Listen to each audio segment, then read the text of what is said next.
ട്രെയിനിൽ ടിക്കറ്റില്ലാതെ യാത്ര ചെയ്ത യാത്രക്കാരിൽ നിന്ന് റെയിൽവേ ഈടാക്കിയത് 100 കോടി രൂപ. ടിക്കറ്റില്ലാതെ യാത്ര ചെയ്ത 17.2 ലക്ഷം യാത്രക്കാരിൽ നിന്ന് സെൻട്രൽ റെയിൽവേയാണ് 4 മാസത്തിനുള്ളിൽ ഇത്രയും രൂപ പിഴയായി ഈടാക്കിയത്.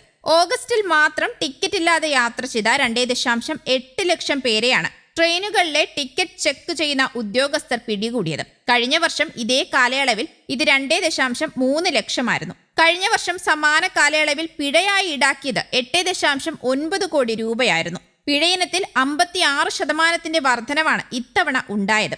ഏപ്രിൽ മുതൽ ഓഗസ്റ്റ് വരെയുള്ള കാലയളവിൽ സെൻട്രൽ റെയിൽവേയുടെ കീഴിൽ ഭുസാവൽ ഡിവിഷനിൽ 4.34 ലക്ഷം കേസുകളിൽ നിന്നായി 36.93 കോടി രൂപ പിഴയായി ഈടാക്കി. മുംബൈ ഡിവിഷനിൽ 7.03 കേസുകളിൽ നിന്ന് 29.17 കോടി രൂപ ഈടാക്കി.